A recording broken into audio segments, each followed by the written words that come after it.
Hello, guys. I'm back, but with a microphone and a video. So, welcome to the Depta Method. This is a new episode of my podcast, and I'm doing a video. I'm not just submitting the audio. I feel like that I'm not really authentic when. Why am I laying down like that? I don't feel like I'm truly authentic if I'm just doing the audio because I'm quite of an expressive person.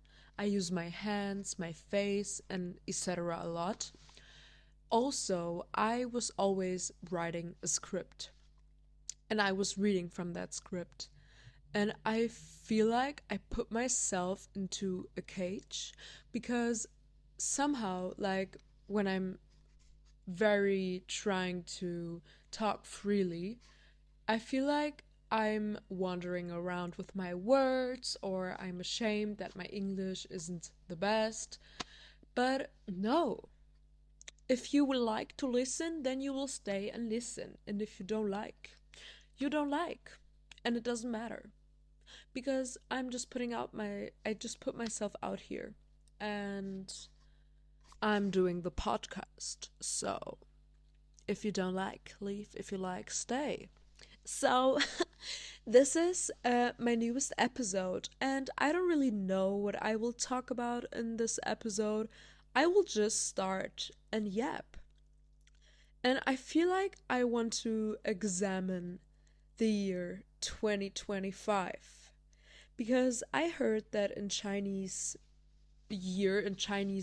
like astrology kind of, that this year was about like it was the snake year and it's about shedding the skin and like letting go of stuff that doesn't help you or bring you further in this life.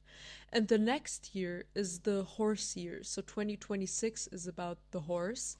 And I'm not really sure like the whole meaning of symbolism in this thing. So for me, I think a horse is like going through stuff. It's like running. It's like getting all the wins, kind of like winning, just winning, basically. So that's what I think it is. So if not, please correct me. But yeah, the snake year was about shedding the skin. And I definitely have shed my skin, not literally, but I have shed a lot of things and I moved around a lot, kind of. I was in Paris almost the whole year, it felt like.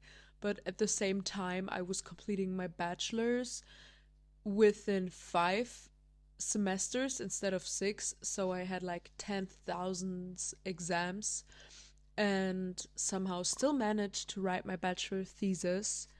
So, yeah, this year definitely I gained some, like, do you say closure? Kind of closure because I finished my studies, but also let me tell you how the year started. I was signed with an agency, with a modeling agency in Paris, and I was being scammed. I was literally being scammed. At first, I thought it's quite of a good agency, but it really wasn't. I don't know how much I can tell you guys, but it's like there's like a whole process still going on, um, like a court process. So I cannot really tell you stuff. I think, but yes, I was also signed with my former mother agency, and this also was a huge like ride. Like it was the agency I started modeling with. They helped me a lot, but I also helped myself a lot. Um Without their help, and I feel like I needed someone that really like it, like is more symbiosis. I don't know if that's like the English word, But yeah, I just needed an agency that is really and truly advocating for myself. So this I also like. I quit the contract as well while I was in Rome. I was so hesitant, but it was something I was thinking about for like when I was signed for at least a year, because there was a whole year I didn't book anything. Not a job, not a shoot. I booked everything myself. And yeah, that's why I quit with them. They're still very good. They have amazing models, but it just didn't work out for me. So yeah, and then I got signed with my now mother agency, and I really love them. I feel like they push me in the direction I want, but still give me guidance. I feel like I have my freedom, the freedom I kind of gained and learned from being with another agency. But yeah, I feel like I truly gained a lot of confidence this year and a lot of self respect. I now definitely know when to leave places, when it's enough, when enough is enough, you know? You have to just cut the cords when you feel hurt, when you feel disrespected. And that's just for all areas in this life. Yeah, and in this life, literally. So I feel like this will be the topic of the episode, leaving things um, when it's enough. So for me, like, how do you know when it's enough? I feel like you know when it's enough when you start thinking about it first. I also think you know when it's enough when, yeah, when you talk to a lot of friends about the issues you have. So, if, for example, we can also talk about a relationship. I feel like this can also mean something for a lot of people. But if you are always talking to other people about how bad your relationship is, how hurt you are, etc. Oh, somebody banged the door. I hope I didn't left my door open. One sec.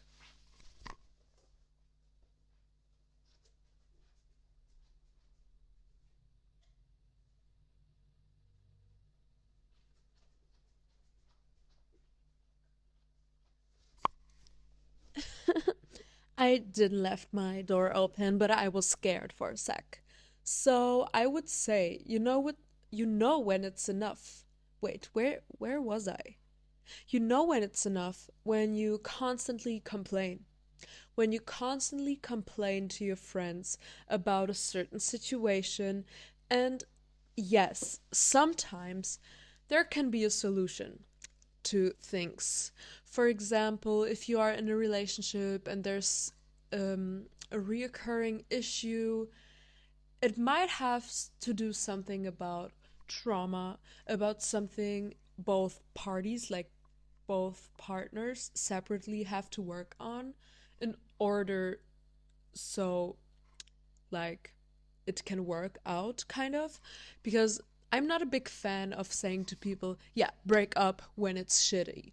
No, don't break up. You can work on it. Like, it depends. It truly depends on each individual situation. But I don't really appreciate when I talk to friends about my relationship, and not always everything is a blooming garden, and the first reaction is like break up. I'm like, no, no, I just want to vent. But if you constantly vent to people about something, relationship or job, then it's maybe time to leave, babe. It's all about shedding the skin in order to get the clearest skin ever, you know? So, yeah, I feel like that was kind of the thing I learned this year, when to leave. Also, when I started into 2025, so leaving 2024, I was with a company, with a fashion company, and they are quite famous. So I'm not sure if I can say the name, but they are quite famous. And this place also wasn't for me. I'm not made for 9 to 5. So, and I also had like some issues with the company regarding my work. And I thought, okay, either I just leave and quit, or I'm trying to like at least make an effort so I feel better, you know? Is it? No. Okay. I feel like my room is such a mess, but whatever. So I feel like kind of if you know what the issue is, write it down on paper so you have it visually in front of you, and then I don't know, freaking ask ChatGPT what can be the solution for that? Or before you use AI, just think for yourself. But I'm just trying to make it approachable and easy for everyone. But I think you should write down the issue and find the solution to it through journaling, through, I don't know, do a mind map. But yeah, if you're trying to make the solution and you still end up with the same feelings, so you are sad, disappointed, whatsoever, then it's time to leave. And leave with grace. Don't burn the bridges. I feel like what I also learned this year is okay, you don't feel comfortable, for example, with this company. I feel like with relationships, it's kind of different. But if you're with a company and you are not happy with them, and you tried everything and it's still not working out, then like still do your work good. It doesn't have to be perfect, I guess. I feel like it won't be perfect if you are unhappy anyways, but don't just like sit around, do nothing, don't be mean to the people. Just be respectful and kind and leave with the biggest impression. Because honestly, you will never know if you will return back to the company, first of all, even though it looks like you will never ever return back. But if you're staying within the same industry, you will never know who will be your boss, if you will ever work with other colleagues again. So I feel like I'm talking around a lot right now. But I feel like this year I learned to be respectful to yourself and others, even though you freaking hate the situation. Um, leave when it's enough. You will know when it's enough. When you have it until here, you know when it's enough. But um, yeah. And then I also definitely learned to honestly be yourself and love yourself and have a lot of compassion towards yourself. Yeah, I really learned that this year, and I learned self-love through truly listening to my needs. I definitely said it in other episodes. I will also upload this on YouTube, so make sure to listen to my first 3 or 4 podcast episodes. There I have a whole run through who I am, etc. So yeah, I kind of feel like that. Oh, I lost my thought.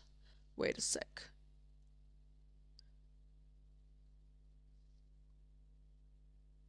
See, I feel like I need to find for the next year kind of a solution for yapping and a script. So something in between. But I truly feel like this is so much more like me right now. Also, it's freezing in Berlin. It's -10 degrees. That's why I'm here with this. It's vintage. It's from my mom. It's 25 years old. I didn't bought it newly or something. So, yes, I was forgetting what I was about to say. I was talking about self-love, and yeah, I feel like I kind of learned self-love. Oh my God, I have my thought back. I I learned self-love through truly listening to myself, but not in the version of who I am now.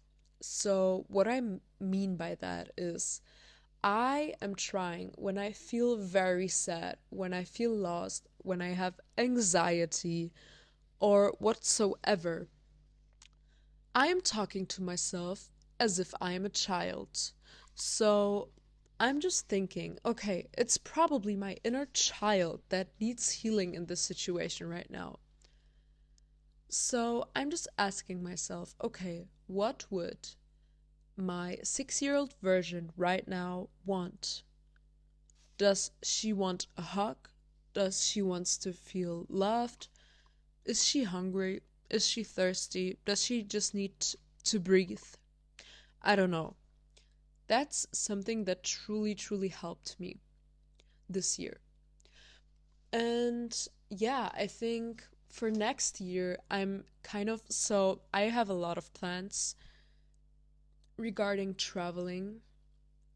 I will definitely reveal everything when, like, you will see it. I will take you with me everywhere.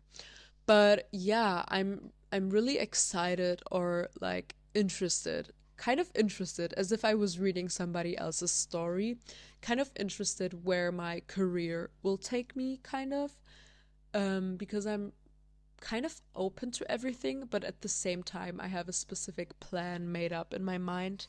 So yeah, let's see. Also, I really, really, really want to be posting more podcast episodes now, also more YouTube videos, and yeah, just feeling better with talking freely and truly being myself and accepting myself for who I truly am.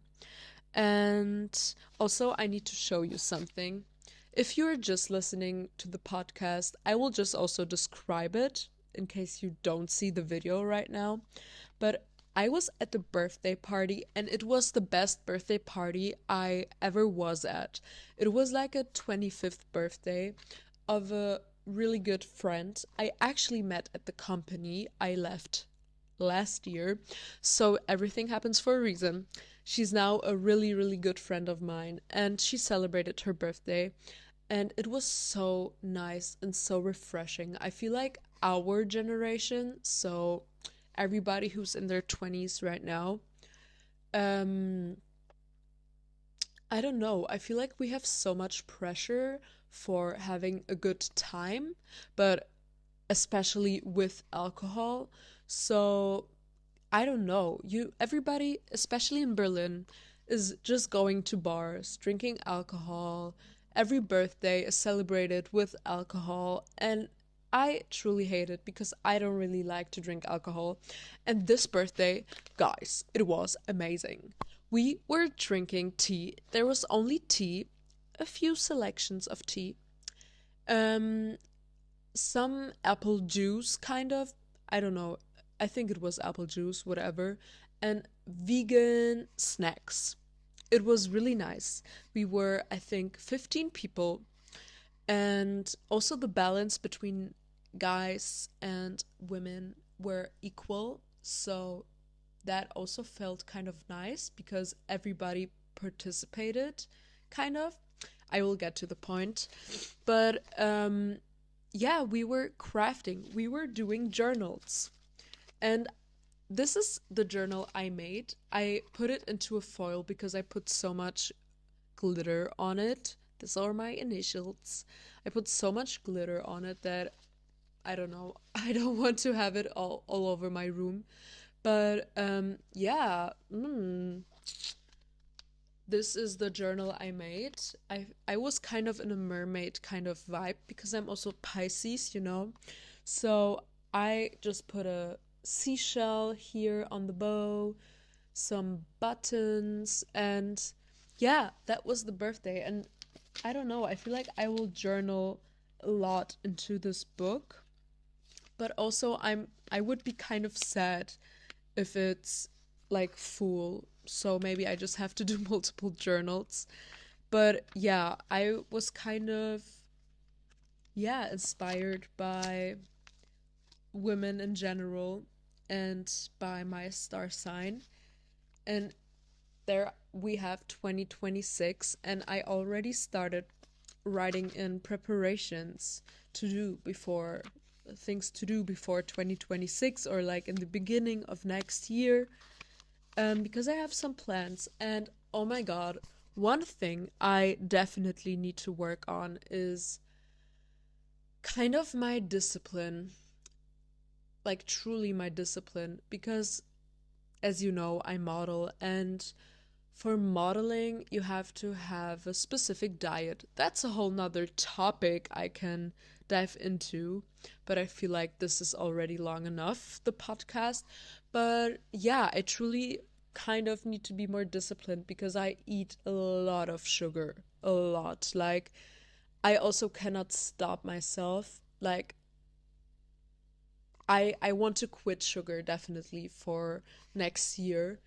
It's not helping with my hormones. It's not helping with my skin. Right now, my skin looks really good, like really good. I'm so glad. But I was also diagnosed with PCOS, so it's like, I don't know, Google it, please. Just Google it. And because of that, my hormones also were very like scrambled eggs. I don't know how to explain to you. But my skin was really bad. And now, guys, like obviously I'm having light foundation on and I have makeup on and setting spray, so that's why it's even more glowy right now. But I don't know, except for a few things like here, I'm really happy. And yes, I feel like that's a good note to end the podcast. I'm really happy. I'm really excited for next year, for what next year will bring. And I just want to continue the podcast and not stopping it and not overthinking everything.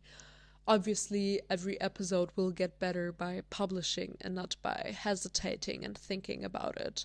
So bear with me. The episodes will be more organized.